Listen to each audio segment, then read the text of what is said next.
एक निर्धन विद्वान व्यक्ति चलते चलते पड़ोसी राज्य में पहुंचा। संयोग से उस दिन वहां हस्तिपट बंधन समारोह था, जिसमें एक हाथी की झुंड में माला देकर नगर में घुमाया जाता था। वह जिसके गले में माला डाल देता था, उसे 5 वर्ष के लिए वहां का राजा बना दिया जाता था। वह व्यक्ति भी समारोह देखने लगा। हाथी ने उसके ही गले में माला डाल दी। सभी ने जय जयकार करते हुए उसे 5 वर्ष के लिए वहां का राजा घोषित कर दिया।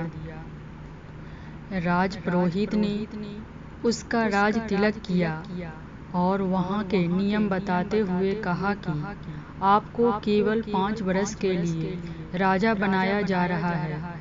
5 वर्ष पूर्ण होते ही आपको मगरमच्छ व घड़ियालों से युक्त नदी में छोड़ दिया जाएगा।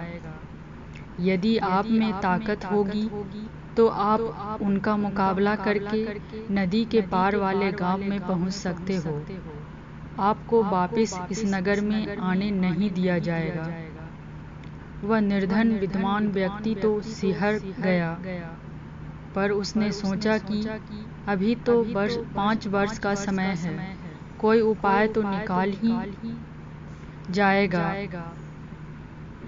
उसने 5 वर्ष तक विद्वता पूर्वक राज किया। राज की संचालन प्रक्रिया को पूरे मनोयोग से निभाया और इस प्रकार केवल राज पर ही नहीं, लोगों के दिलों पर भी राज करने लगा। जनता ने ऐसा प्रजावत्सल राजा कभी नहीं देखा था। 5 वर्ष पूर्ण हुए। नियमानुसार राजा को फिर से हाथी पर बैठाकर जुलूस निकाला गया। लोगों की आंखों से आंसुओं की झड़ी लग गई।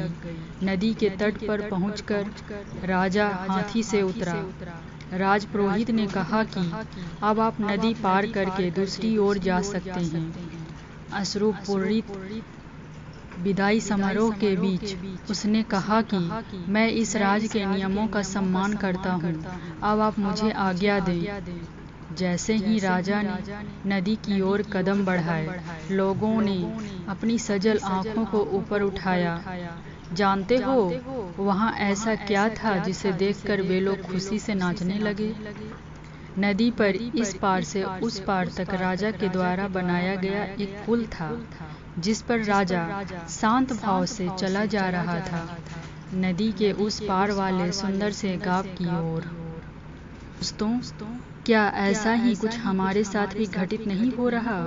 हम भी तो एक निश्चित समय के लिए श्वासों की अनमोल पूंजी देकर इस अमूल्य जीवन की बागडोर सौंपी गई है। समय पूरा होते ही हमें यह राज छोड़कर भवसागर के उस पार वाले लोक में जाना है, जहाँ से हमें फिर से इस राज में आने की आज्ञा नहीं है। यदि हमने धर्म ध्यान का पुल नहीं बनाया तो हमें भी मगरमच्छों व घड़ियालों से युक्त नरकों में डाल दिया जाएगा और हम उसका ग्रास बन जाएंगे। और अगर हम शांत भाव से भवसागर के उस पार वाले लोक में जाना चाहते हैं तो अभी से वह पुल बनाने की शुरुआत कर देनी चाहिए, क्योंकि आयु काल पूरा होने के बाद तो निश्चित ही जाना है। आपका दिन शुभ हो।